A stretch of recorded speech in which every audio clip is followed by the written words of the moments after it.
All right. Clank, clank, whatever, pound, pound. We'll call to order our regular city council meeting for Tuesday, May 5th, 2020. Our first, I think, completely virtual city council meeting.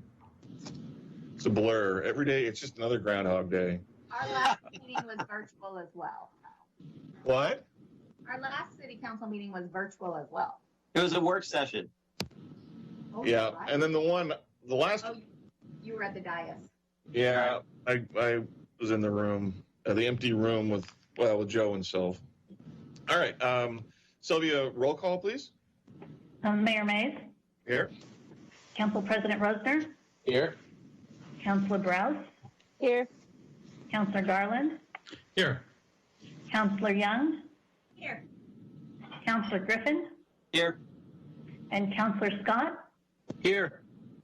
Thank you. Awesome. Thank you, Sylvia. Now we'll do the Pledge of Allegiance together virtually. We have no flag. I did not think in advance to put a flag as a background.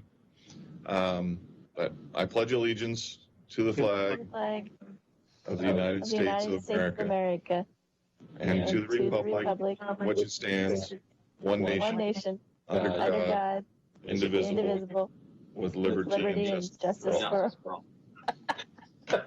Yeah, it worked pretty good. Well, I was kind of curious.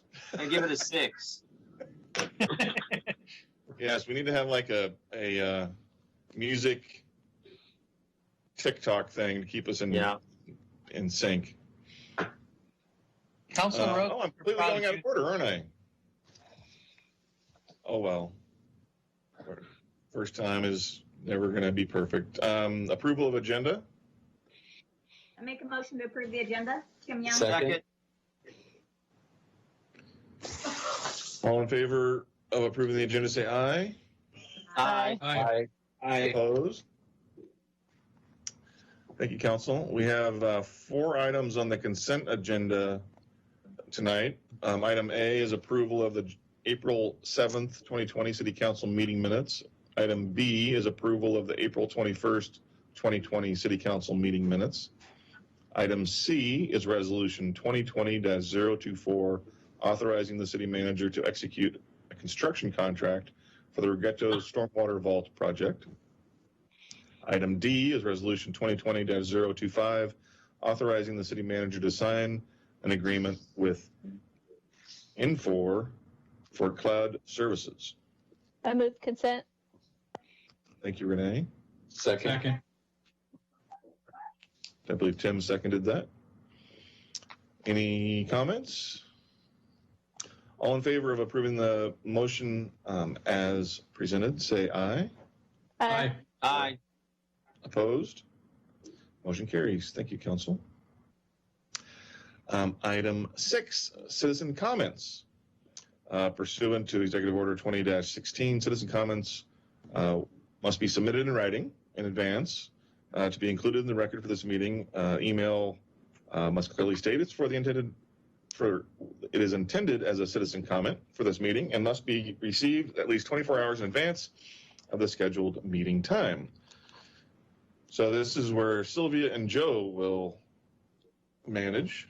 We have at least one, or is it more than one citizen comment submitted? Mayor and Council, I've received just one citizen comment for this meeting.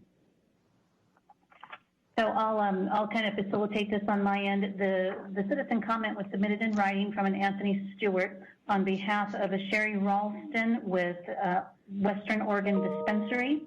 I'm going to go ahead and read the comments. Documents were also submitted that would go into the record. I'm going to ask City Manager Gall if he can monitor the clock and advise me at the 4-minute mark when my time is up. I did look at this letter, and it does go beyond about a 5-minute length, so I'm going to try to get as much of the letter I can within that 4 minutes. But Joe, if you can interrupt me at the 4-minute mark, that would be great. Yep, I'm all set. So. Thank you. And Mayor and Council, you can hear me okay? Yep. Yes. We can. This is Councilor Garland. Do we have an issue with going an extra minute given the short agenda that we have on this evening? Is there a significant heartburn from anybody in reading the letter in full? they knew the restriction, and it's a repeat of what's been given before in essence, and so I'm following council rules personally.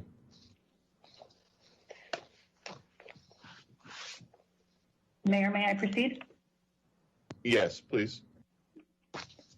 Public comment for the council meeting on May the 5th, 2020. The written comments received read, on April 7th, 2020, Western Oregon Dispensary, Inc. submitted a request to the Sherwood City Council to consider removal of the marijuana ban, Sherwood Municipal Code 5.30.020. Western Oregon Dispensary today submits an alternative course of action and requests that the Sherwood City Council expeditially refer a measure to the November 2020 ballot so voters may consider a repeal of the ban on adult use marijuana facilities in the city. Sherwood citizens narrowly maintain a ban on adult use marijuana facilities in 2016. A measure to remove the ban in the 2017 low turnout off-cycle election year was unsuccessful. With the 2020 election cycle expected to have the largest and widest voter participation since 2016, now is the most appropriate time to provide voters in Sherwood the opportunity to remove the ban and dramatically increase city revenues. While the ban remains in effect, the city loses out on a consistently growing tax revenue source. The Sherwood of Tomorrow Committee has long planned to return to repeal the ban again in 2020. The widespread community support was evident in 2017 when collecting signatures from Sherwood voters, and there remains a strong appetite for a course change in the city's policy on adult use marijuana facilities. The initiative efforts for 2020 began long before the imposition of the governor's Stay Home, Save Lives order. In the last month, the Sherwood City Attorney finalized the proposed ballot title, and the comments object period passed without issue. As of today, the committee has completed all requisition campaign filings to establish a petition initiative. The next step for the committee is to complete the signature collection process to place the measure on the ballot in November 2020. Signature gatherers were identified in early March, and the collection efforts were to start at the beginning of May 2020. However, due to the significant, unforeseeable, and dramatic effects on all civic engagement resulting from the COVID-19 pandemic and the governor's orders, proceeding with a traditional petition circulation campaign has been made extremely difficult. The signature collection process involves door-to-door campaigning and close physical proximity between the petition circulation team and Sherwood residents. Even while adhering to as much social distance as possible, the signature collection process mandates that electors certify their endorsement to the ballot by their signature and provide additional identifying information for verification. Signature gatherers, despite themselves certifying that they are in good health, would nonetheless be in close contact with city residents over the coming 2 months. On May 1st, 2020, Oregon Governor Kate Brown signed Executive Order 20-24 and extended the COVID-19 declaration of emergency for another 60 days through July the 6th, 2020. But after the limitations imposed by the governor and in furtherance of public health and safety, this matter would again be placed in the hands of Sherwood citizens to decide on the November 2020 ballot. Signature collections during May and June 2020 would not be reasonably feasible with current public safety measures in place, but the City Council is uniquely empowered to present to the voters of Sherwood a choice to overturn the ban and dramatically increase public safety funding in the city. The city's emergency declaration on March 12th has been extended multiple times in 1-week increments with no public target date for termination of the emergency. Locally, the city of Sherwood has made unprecedented changes to how the city operates in order to meet the demands of the present moment. Thank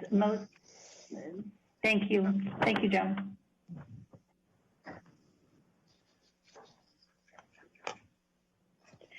Mayor and Council, as I had noted, this letter, the entire letter and the document submitted will be part of the record. Ask a question to Josh. Go ahead, Kim. Is Josh on the line? Yeah, I'm here.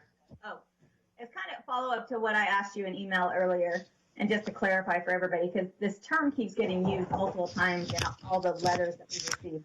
Adult use marijuana facilities. That is so confusing, and I don't think it's in any of the Oregon legislative wording. And to me, it sounds like you can't use marijuana in the facilities, right? I'm confused with that term. You didn't find anything out, Josh, on when you were looking? Yeah, as we discussed, the law does not use the term adult use marijuana. It also doesn't use the term recreational marijuana. Recreational marijuana is commonly the term that's most commonly used, at least in Oregon. I have seen the phrase adult use marijuana used elsewhere, but it's not nearly as common of a term. My assumption is that he's referring to the same thing, just a different terminology. Okay. And Josh, this is Councilor Garland. Does the ban currently also not only affects recreational sales, but also the other three things as well, right? So the growth facilities, the production facilities, and I'm drawing a blank on the other. Laboratory testing facilities. Thank you. Yes. Yeah, so that is an important distinction. The proposed legislation is not just, and the current ban are not just about retail sales. They're about all types of facilities related to recreational marijuana. Okay. Thanks, guys. Thanks, Sylvia. Presentations, we have 3 presentations today. First, Scout recognition. We're going to send a certificate of achievement to Michael Starling. On behalf of the City of Sherwood and the Sherwood City Council, we congratulate Michael on his outstanding achievement of attaining the rank of an Eagle Scout. We've reached out to Michael and have asked him to send us details of his Eagle Scout project so we can share it with the community, and hope he's able to do that in the near future. But it's great to see another member of our youth doing a great thing in scouting. Good job, Michael. Good job. 2 proclamations. And sorry, I'm skipping between files on my computer. Police proclamation for National Police Week. National Police Week, May 10th to 16th, 2020, and also May 15th, 2020 as National Peace Officers Memorial Day. Whereas the Congress and President of the United States have designated the week of May 10th through May 16th as National Police Week, the men and women of the Sherwood Police Department provide a vital service by safeguarding the rights and freedoms of the Sherwood community, and it is important that all citizens know and understand the duties, responsibilities, hazards, and sacrifices of their police department, and that members of our police department recognize their duty to serve the people and by safeguarding life and property, protecting them against violence and disorder, and protecting the innocent against deception and the weak against oppression.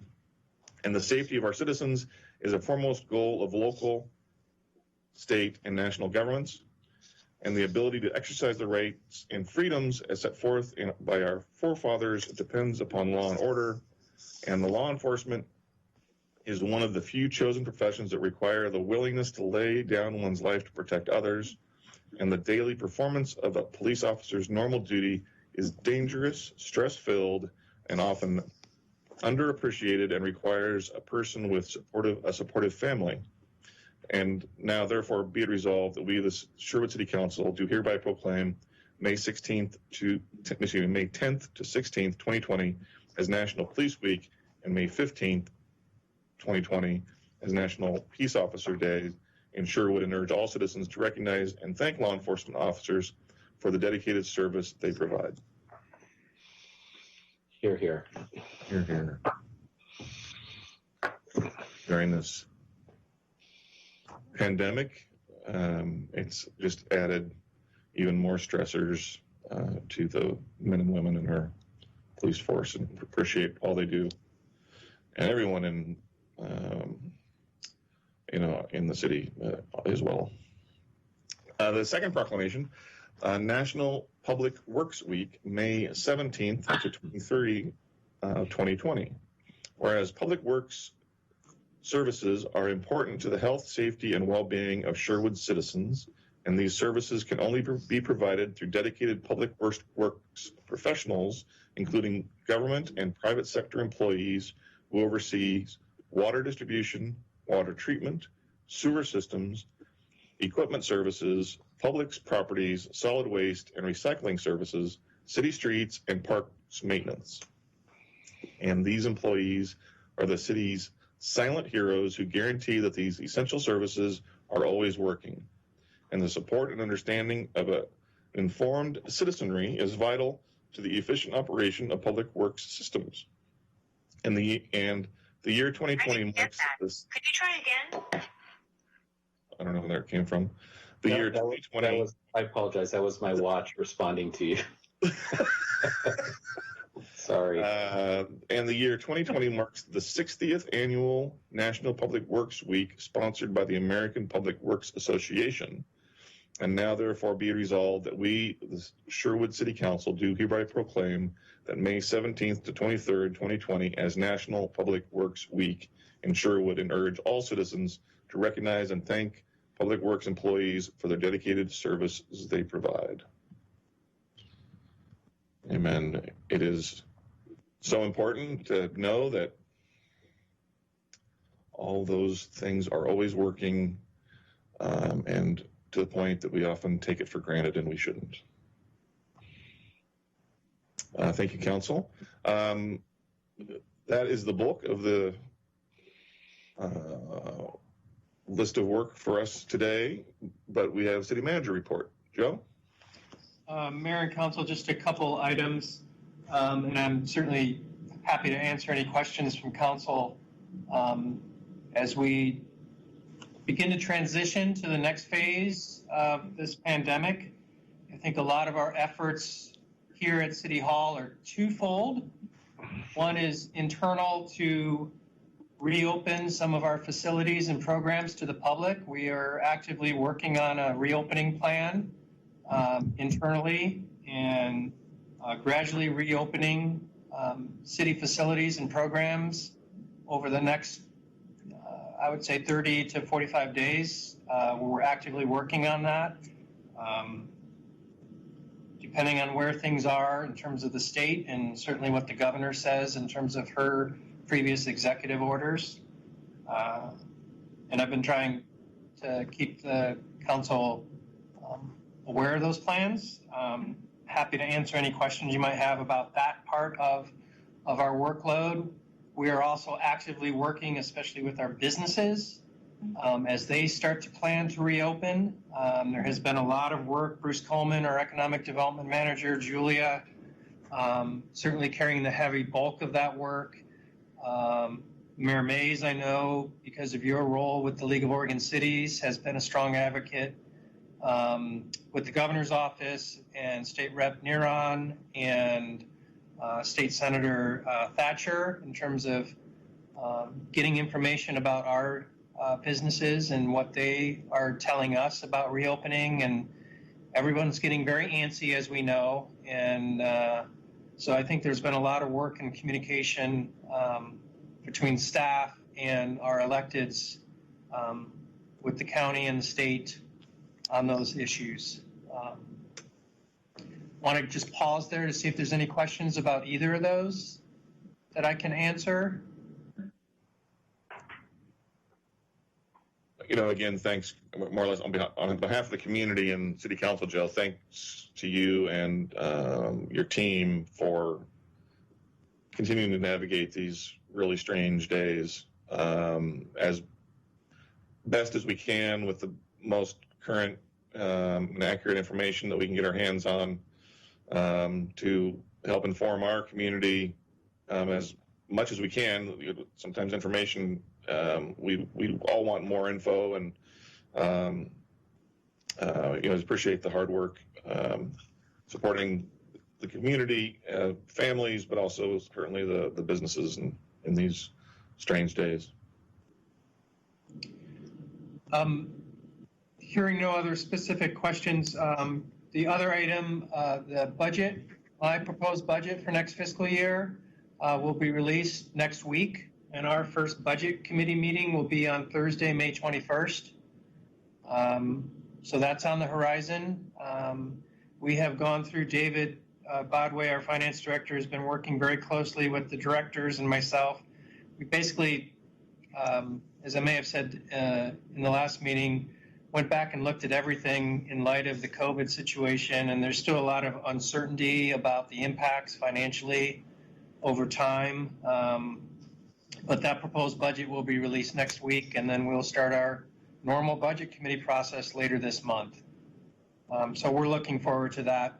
Don't know exactly if that will be 100% virtual or whether by later this month we'll be able to have some folks maybe in a room, potentially 6 feet apart. We'll see where we are in a few weeks. So, Remind me again, Joe, the day of our May budget meeting? so May 21st is our first night. Our second night is the following Thursday, May 28th. And if for some reason we go 3, which we normally do, would be then June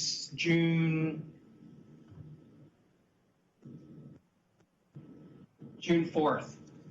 Thanks, Joe. And then it is on the council's agenda for June 16th for adoption of the budget, which is in plenty of time for the June 30th normal budget deadline. Plenty of time. We got 2 weeks, people. We will have 2 weeks. If we need to go further, we do have that flexibility, Mr. Mayor, I know. as you know. Again, crazy times. I'm very happy with that schedule timeline, Joe. I know other cities around the state are, I think, not as well prepared to be on that timeline. So appreciate it. That's all I had. If there's any other questions on anything that I or my team that is on the call can answer, we're happy to do that. Council, questions for Joe or his team?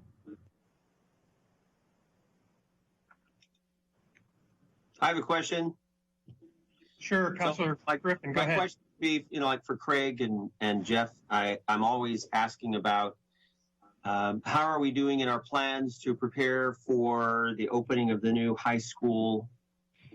With the assumption all of that construction will be, safe and navigable. Are the plans progressing?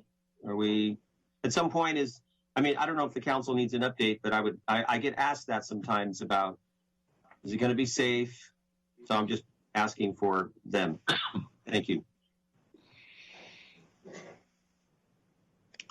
Well, I'll chime in first, and I think you said Craig, he can offer anything, but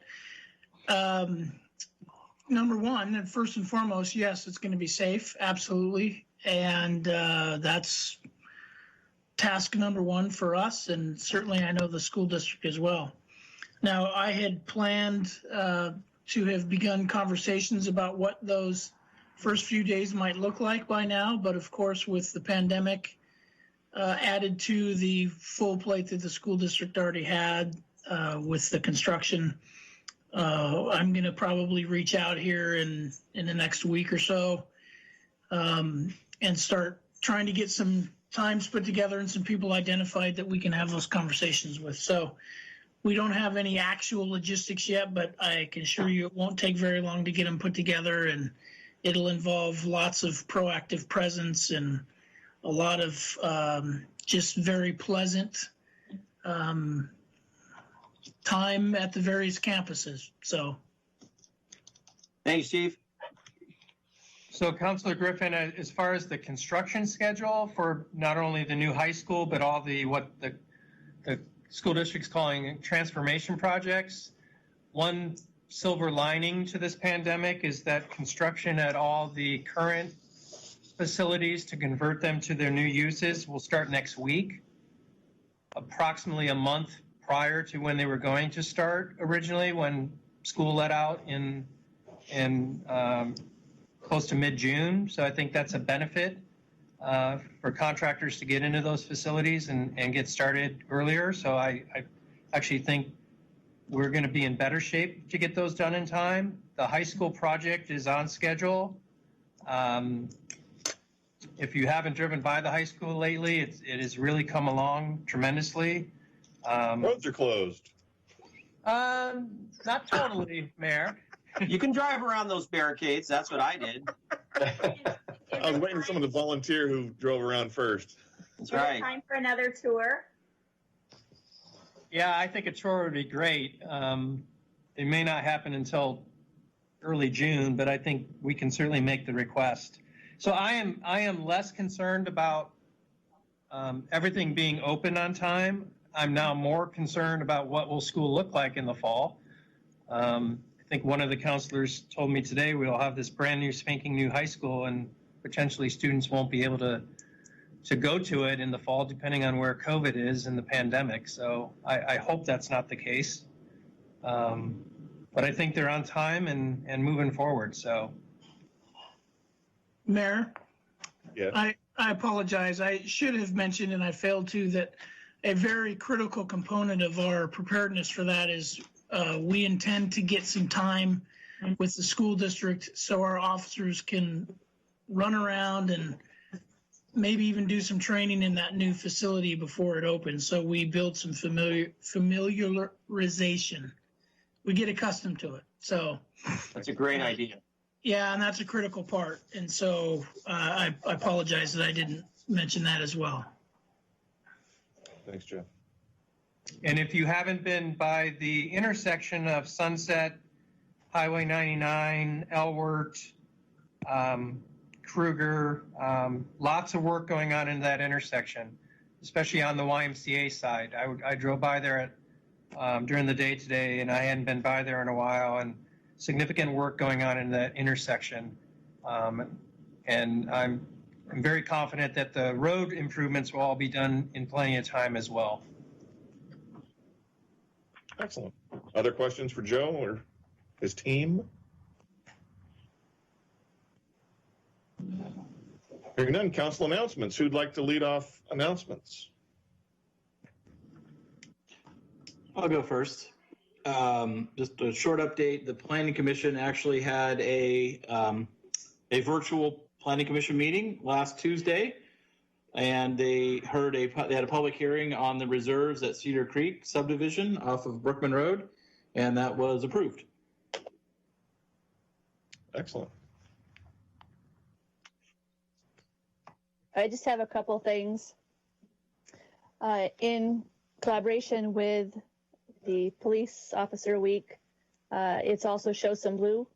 And so we're encouraging the community to decorate however they deem fit, just showing some blue for our police officers. And also, although the Sherwood Police Foundation Gala was canceled, we are having an online auction beginning Thursday the 14th and ending on that Saturday the 16th. So there's a few items that you can be bidding on if you're interested, and that will support the foundation, which in turn supports our police officers. Awesome. Renee, is it on the foundation website? Correct. No. And it's also on Facebook. So it's on the website. Oh, yeah. I'm sorry, Keith. Yeah, it's on the website.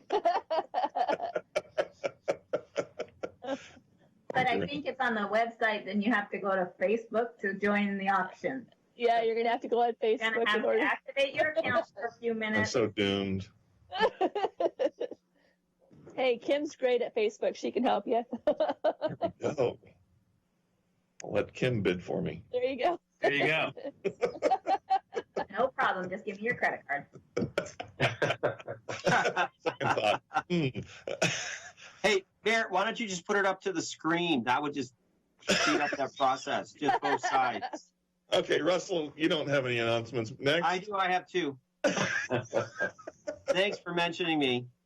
Yes. Let's see, the Parks Board met on last night, and Jason Waters gave us an update on the Cedar Creek Trail. Joe was there.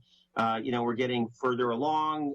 We have like 2 properties left to go in terms of right-of-way negotiation. The construction budget or schedule has been set, and that was all related to the Parks Board last night. One other thing, the Robin Hood Festival Association is hoping that they'll still be able to hold the festival in July. They are taking applications for citizens that might be knighted through the 31st of May. You can get information at robinhoodfestival.org. That's it. Thank you. Thanks, Russell. I've got a few things. This is Sean. So in addition to what the mayor mentioned earlier with National Police Week and Public Works Week, this current week, May 4th through May 8th, is National Teacher Appreciation Week. And today is specifically Teacher Appreciation Day. Any of you who have students in our school districts know that our teachers have gone above and beyond what they would normally do to change their entire curriculum and structure of instruction for our students, going all online, filming videos. It's been phenomenal the way that they've handled that and adapted and adjusted quite quickly in order to keep teaching our kids. So thank you to all the teachers out there. Since our last work session, I did have one meeting with the Willamette Intake Facility. It was also fully online, which was interesting. It went well with your typical hiccups of using technology and some folks who aren't quite as adept at using technology, but we got through it, and that board continues to operate well, and we're looking forward to our next meeting. Last thing, obviously, is ballots should be in-house in your homes right now for the May 19th primary. Please review those ballots, review your voter pamphlets. Quite a few items here that are on this in this election that are going to have a direct impact on Sherwood, specifically the library, the library levy, and the emergency services levies. Take a look at those. And there's also some some judge spots. We've got some primaries for Secretary of State, our local House rep, a lot of stuff out there. So, and starting with this election, I'm not sure if you knew that due to Senate Bill 861, you don't even need a stamp anymore to mail your ballot in. The postage is covered free of charge, so you don't even have to drive down to City Hall now. If you don't want to leave your home at all, drop it in your mailbox free of charge, and that will get mailed. Just make sure that you send that in plenty of time for it to be received by 8 p.m., I believe it is, on May 19th. That's it. Yeah, thanks, Sean. I voted and put it in the mail. I noticed that I was ready to put a stamp on it. It said no stamp required. Great, very cool. Making easy voting even easier in Oregon. Right. Love to have it spread from coast to coast. I have an update. Just one thing. Kim? Next Thursday, we will have a Washington County Community Development Block Grant Policy Advisory Board meeting, and one of the main topics on that agenda will be the CARES Act provisions for CDBG and how to allocate those amongst our county. So that will be good to have those funds to help with this pandemic. So if Sherwood has any needs that they could think of that I could advocate for while we put that process in place and outline what that might look like, just let me know.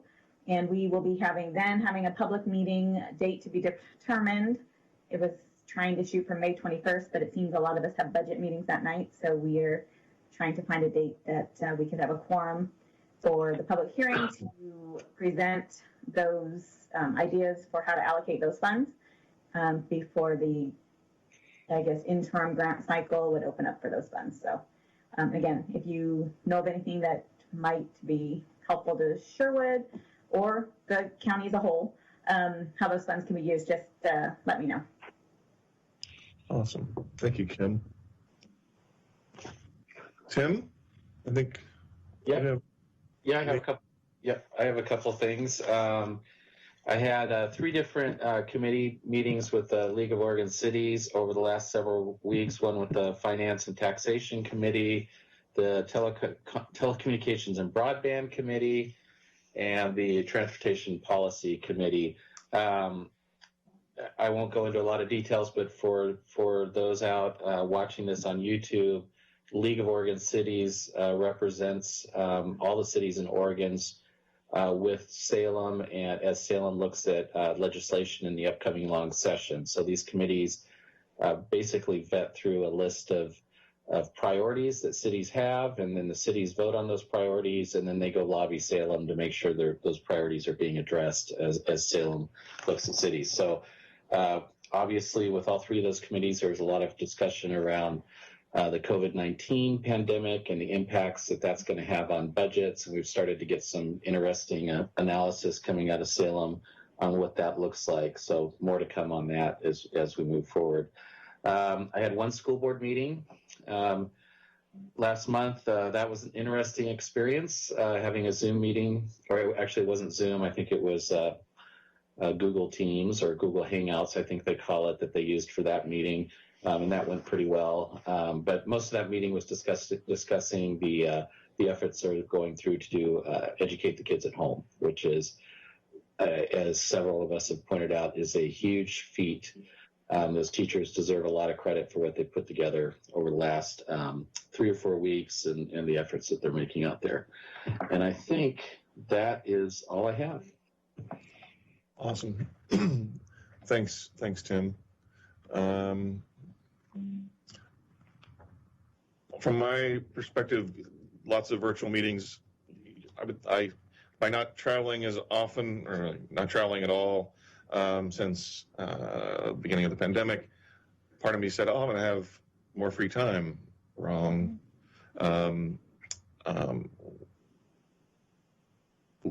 Virtual meetings with everybody and their brother. It seems like a couple things, just to let folks know if they haven't heard. If the governor doesn't do a statewide phase 1 and instead goes county by county or region by region, it's pretty much set that Washington County, Multnomah County, Clackamas County will act as a block for doing any phase 1 request to the governor. So due to close proximity and travel habits and other things, might even grow from there. Don't know. For certain, the different metrics that the governor is requiring to meet phase 1 levels, that is also interesting. And one example being hospital capacity. For hospital capacity, Washington County will be lumped together with Multnomah, Clackamas, but also Columbia and a couple other counties that I wouldn't have thought we would have been lumped together with. But just another interesting dynamic. The report that came out today with a new format did show that from the beginning of the pandemic, for those that have been tested, there have been 13 members of our zip code. So it's the Sherwood city limits, but beyond, because as you know, our zip code goes much farther than our 4 square miles. So 13 positive cases. We don't know when that happened, if any recently or not. Hopefully we'll get more weekly or monthly type data potentially going forward. But we're always asking for data, more data, and we get a little bit more here and there as folks are able to put it together and make it public. I think it's safe to say, as we start to reopen, everyone will have an opinion, and no one's opinion is what will happen. Things will happen at a pace that you agree with or don't agree with, in areas that you agree with or don't agree with. So that's just the nature of it. But I think it's safe to say that everyone is trying to do their very best and think what's best for our region, our state, and hopefully the numbers will continue to improve like they've been improving for several weeks in most parts of the state. so that we can start to transition and open up gradually. Any thing that we've missed or questions that we think we should answer that we haven't? Hearing none, we will adjourn to an executive session. Thank you, everyone. Have a great night. Thank you.